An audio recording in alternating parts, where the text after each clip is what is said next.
Hello everybody, my name is Richard McMunn from careervids.com, and in this presentation I'm going to talk to you about how to pass psychometric tests. Now, the type of tests that I'm going to cover during this particular presentation are going to be the basic level entry tests that you will have to undertake during many of today's different selection processes for the jobs that you're going to apply for. Now, the reason why I am covering a basic level during this presentation is because it is important that you learn how to carry out and take basic level psychometric tests before you move up to the more difficult types of test. You will also receive a lot of tips for preparing for these types of tests, which you will find handy during your preparation. So I'd suggest that you get a pen or a pencil and a blank piece of paper and take some notes during the presentations, because there's some real good pieces of information that will help you prepare. So basically, the first thing we need to do is to look at what psychometric tests are.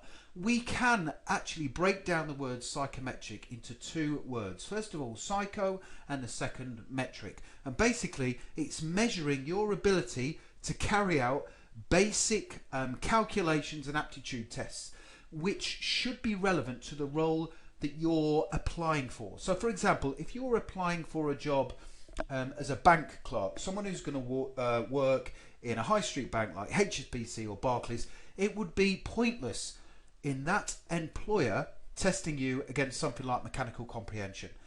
It is very important the employer assesses you against a psychometric test that is relevant for the kind of things that you'll have to carry out during your particular role.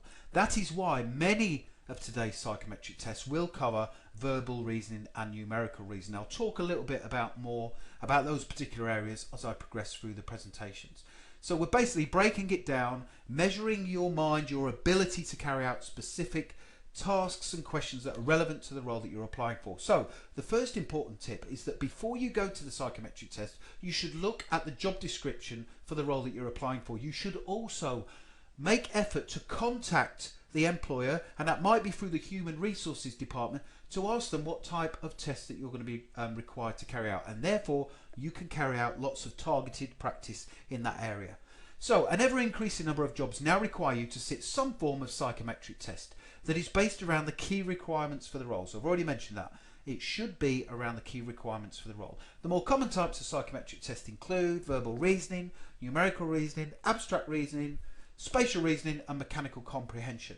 There are many different types of psychometric tests, not just these ones, but these are the more common types of questions that are being used by employers and those carrying out the tests on their behalf during selection processes. The results of the tests are designed to provide the employer with a measure of the candidate's suitability for a specific post. And the reason why they carry out psychometric tests is not just to put you through a difficult pressurized environment, but if you are generally good at psychometric tests, then you are far more likely to perform competently in the role that you're being assessed against. So that is why it is important that you prepare fully for the tests. So the results of the tests are designed to provide them with a measure of your suitability for the post. In the majority of cases, the higher scores you achieve during the test, the more opportunities you will have at your disposal. But it's also important for me to stress that your results of the psychometric test are generally used in conjunction with other areas of the assessment, and that might be through group discussions, part of the application form, and certainly as part of the interview. So if you don't do particularly well in other areas, then you can make it up in different areas of the selection process, and the psychometric test is one of those that you can do. Now, lots of people say to me, Richard, what's the pass mark for my test? The pass mark for the majority of tests is not known, and it is certainly not worth trying to find out what the pass mark is. What you should do is just concentrate on getting as many answers correct in the time period that is provided, because some assessors will take an average score based on the number of people within the group and also based on their average scores. So say, for example, if the majority of the group, or if the average score within the group, people are achieving a certain amount, then they will basically cut off the pass mark at a set period where they want to, a set point of the test itself. So the point I'm making here is don't get too over concerned about the pass mark for the assessment, because it can be based on the average scores of the whole group of people taking the test themselves. Okay, another important area for me to mention is that you should focus on speed as well as accuracy. Now, I've been in tests before where I know people at the end of the exam have rushed through, they see that the clock is ticking down and they decide to guess. Say there's like 10 questions left, they're running out of time and they just guess. Because the majority of psychometric tests are multiple choice in nature. One of the answers in the multiple choice options will be correct and the other 4 will be incorrect, and a couple of them will be very similar to the right answer. And what people tend to do is just guess because they think to themselves, well, I've got a 1 in 5 chance of passing, I might as well go for it. Yes, that is true. However, some assessors will score you down for inaccurate marks, and they do assess you against speed as well as accuracy. So what you need to do before you start guessing is you should ask at the beginning of the test, will we lose marks for incorrect answers? And the assessor should tell you that. And if they say no, you will not lose any marks for incorrect answers, then at the end of the test, if the time is running down, then of course you can guess. If there's a few questions left, then you can have a calculated guess and put down which you believe to be the correct answer. Okay, so don't forget to focus on that. Think about speed as well as accuracy. And do not worry about anybody else in the exam room, about what they're doing. Just focus on your own test. And remember, concentrate on speed as well as accuracy. Now, the first question type that I'm going to focus on is that of spatial reasoning. I'm going to cover the other different areas of numerical, verbal, work rate tests and mechanical comprehension as I progress through this presentation. So first of all, let's have a look at spatial reasoning. Now, this is basically the ability to interpret and make drawings from mental images and visualize movement or change in those images. So for example, if you just look at that picture below, the 3-dimensional picture of the box, okay, and below it are 4 different options. One of them, when actually put together, will create that one at the top, and it would be your job to decide which one is the correct one. So you have to visually change these shapes in your mind, put them together, and then decide which is the top one. So that is quite a difficult question. But if we start off on a more basic level, let's take a look at the following 3 shapes, and you'll notice that there are letters on the side of each shape. So we've got A there at the top, B at the side of the triangle, and A at the bottom, and then B on one side of the diamond shape or the square. So what you have to do is join all of the 3 shapes together with the corresponding letters to make the following shape. Now that is quite basic, but it's a good place to start off. So you would place that bottom of the triangle on the top, and then B would go to B there, and it would actually come up with that shape. Now if the question was slightly harder, the different shapes that were available as options might be rotated, and it would then be your job to visualize and move the shapes in your mind to come up with the correct answer. So if we take a look at this question, what we need to do is look at the 3 different shapes in the rectangle at the top, join together the shapes with the corresponding letters, and then decide from A, B, C, D or E, remember they're multiple choice, which one is the correct answer.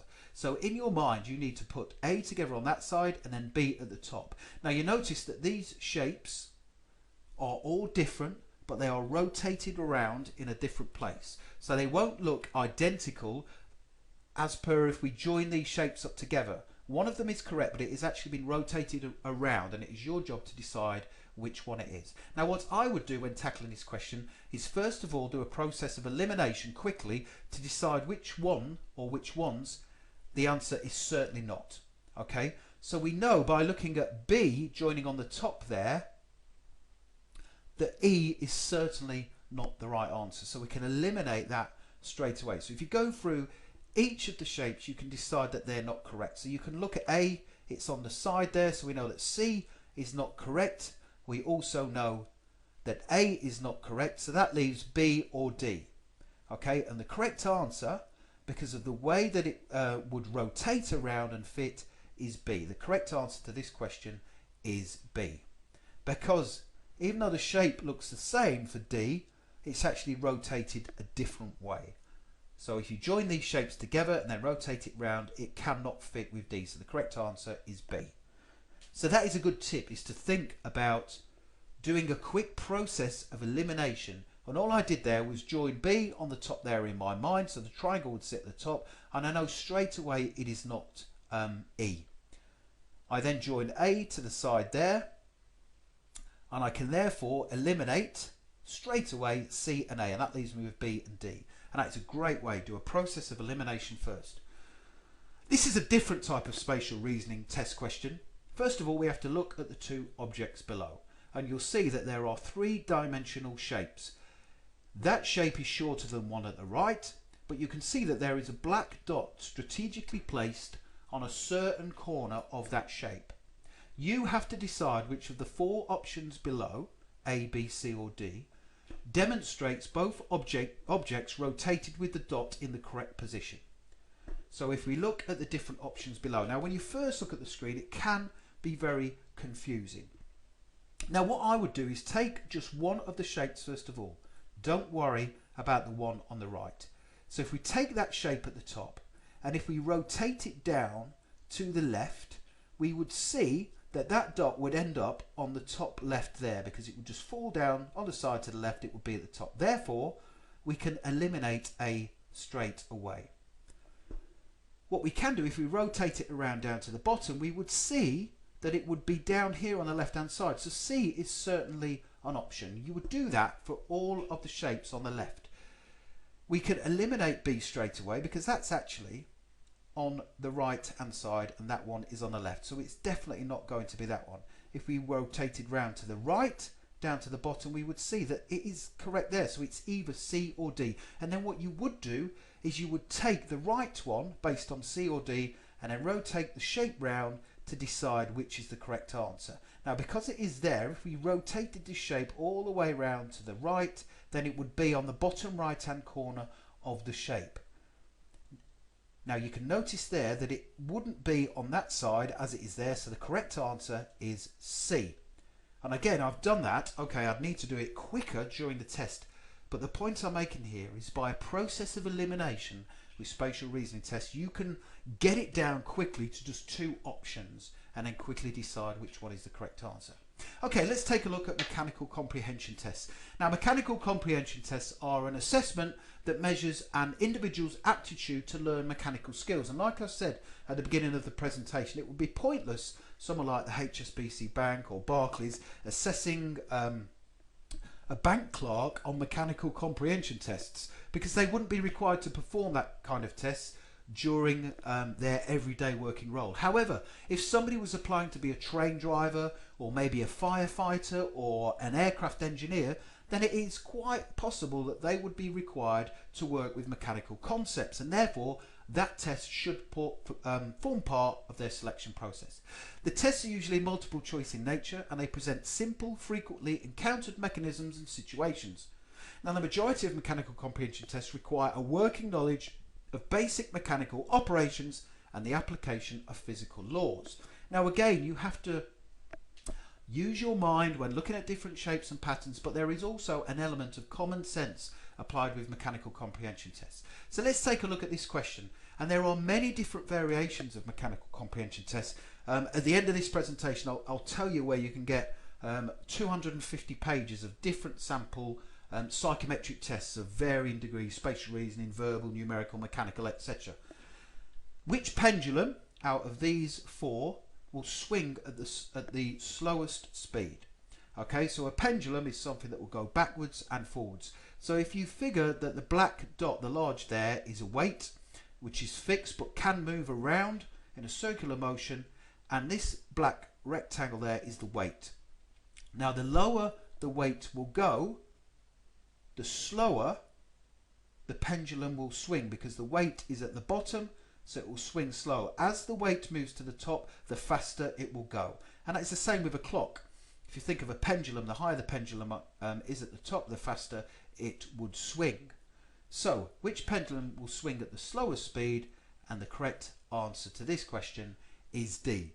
Now, of course, you have to understand the basic mechanical concepts of a pendulum, And if you don't, then of course you would struggle. But the way to practice is to carry out lots of test questions, and then you'll get used to the different format of questions that would come up. And this is a kind of simple question, but one that can catch you out.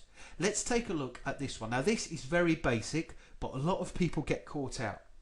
Which load is the heaviest? So you can see there that we've got a fulcrum point, basically a swing, and you can see across the top that there is sort of a brown bar, and you've got two objects resting on the top. You've got A and B. Now A to the eye looks larger and it looks heavier. However, the important thing to stress here is that the bar there is perfectly balanced, which means they both weigh the same. So the correct answer is A. They are both the same.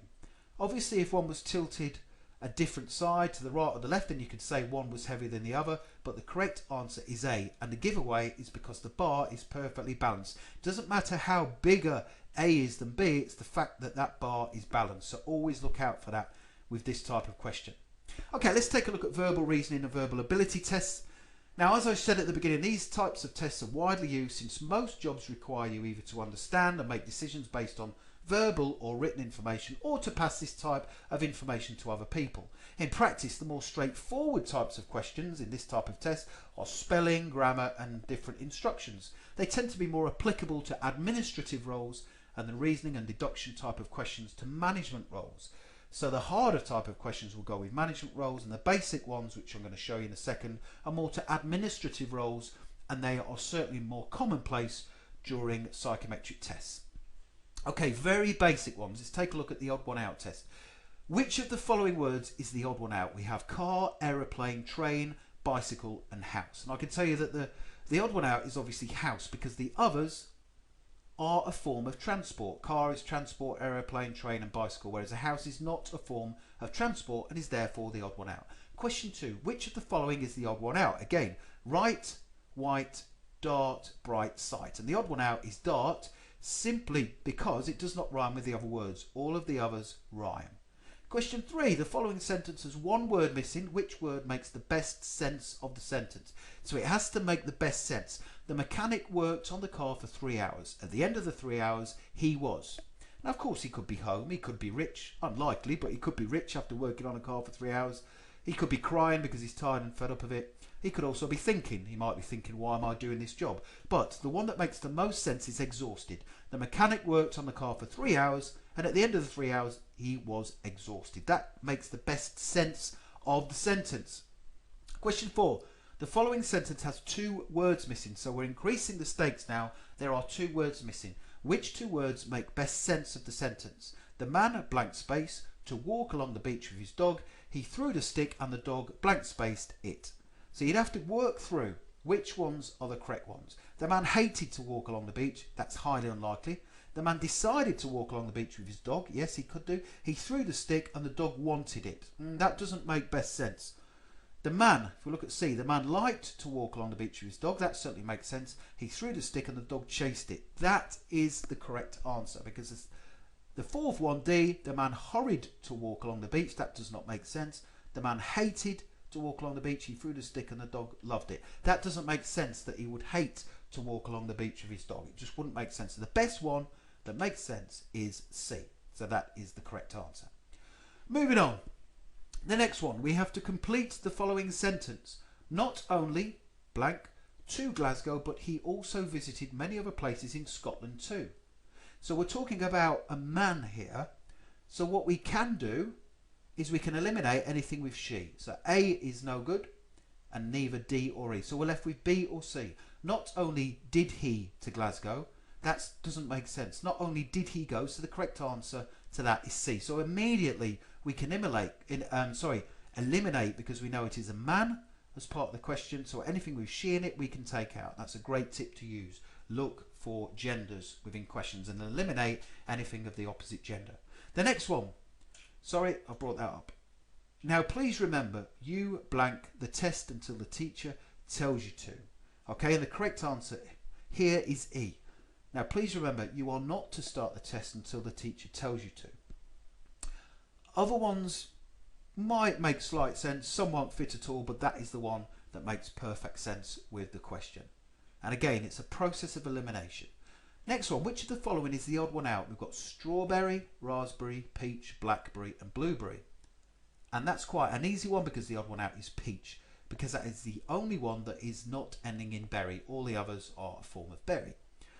Next one, which of the following is the odd one out? We have football, wrestling, table tennis, golf and rugby. And I know that wrestling is the odd one out because that is the only one that does not require the use of a ball.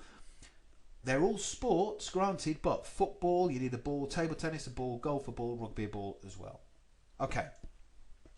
So they were very basic standards of different verbal reasoning tests and verbal ability tests. Let's take a look now at numerical reasoning tests. Now these tests again are widely used since most jobs require you either to understand and make decisions based on numerical information and numerical data.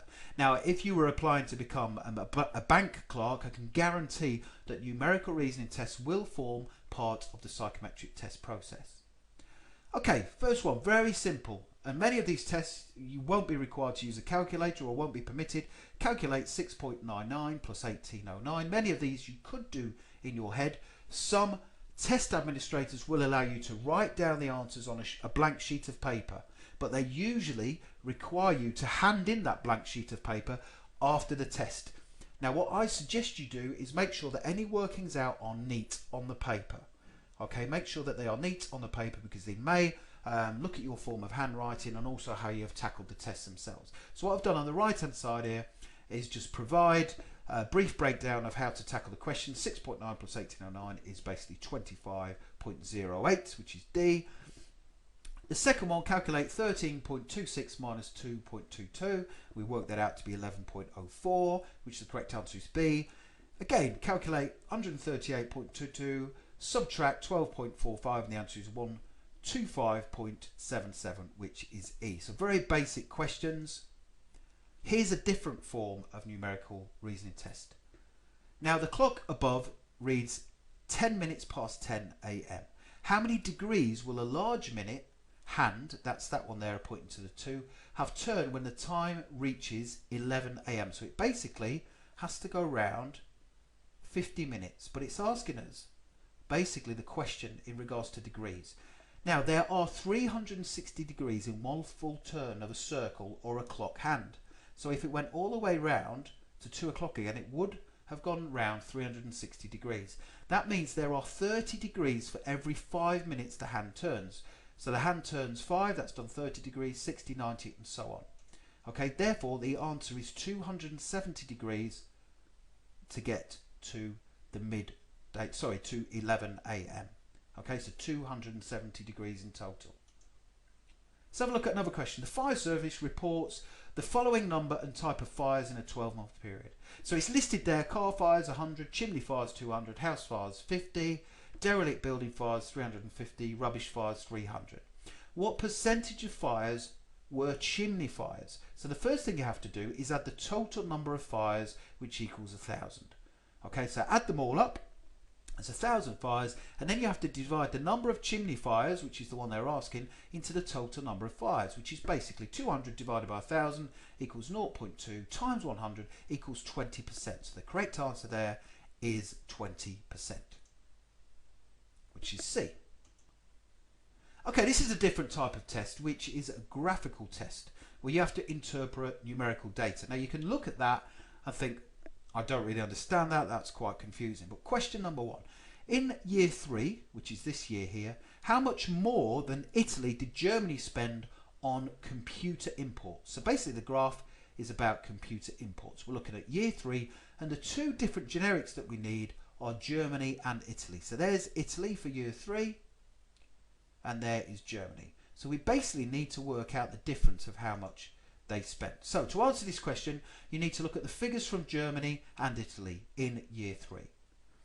Germany spent 1,400 million euros and Italy spent 700 million euros. Now all you have to do to work out how much more Germany spent than Italy is simply calculate the difference, which is 1.4 million minus 1,400 million minus 700 million, which leaves 700 millions euros as the correct answer, and therefore the correct answer is B. So basically don't look at the graph and become confused, because there are different elements there that we have no interest in. Okay, there are 3 different countries there that we're certainly not interested in, but the graph can look very confusing, or the chart can. So what you need to do is to just concentrate on the elements provided in the question. Okay, another type of psychometric test is work rate tests. Now this form of test assesses your ability to work quickly and accurately whilst carrying out routine tasks. Now this type of job again is carried out in electrical jobs and also jobs like train drivers. Now you can see there that there is a chart and it's got numbers across the top, letters in the middle row and then symbols across the bottom. And you're provided with a code, and the code A here is 563. Now what we have to do is take the code 563 and look at the 5 different alternatives below. These are taken from the above grid, and we have to decide which code has been taken from the same columns as code A, okay, which is basically 563. And then we have to work out which one across the bottom, and only one of them will match from that code 563, and the correct answer is B. Okay, because you can see there you've got that shape there on the left which matches on the column of 5 at the top. The next one, which is 6, we can see that the F matches in the same column, and then T 43 matches there. The other ones won't come any close to that particular code, so we're looking for one to match from the same columns, okay, from the alternatives provided at the bottom, taken from that code 563. So let's take a look at a sample question. Which of the answers below is an alternative to code 765? So we've got 765, okay, and we need to look at the bottom there and decide which of the alternative codes comes from this particular area. And the answer here is D. Okay, so we've got U, which is in the same column as 7, S, which is in the same column as 6, and we have that diamond shape in the middle there which comes from the same column as 5. So that is the only answer, the correct one, which is D. Next question, which of the answers below is an alternative to code YEF? So it's not running in a chronological order. We have to go to Y first, E, and then F. So let's take a look at the different alternative codes below. And the correct answer again is D. So if you start off there with Y, we have that shape there which matches in the same column.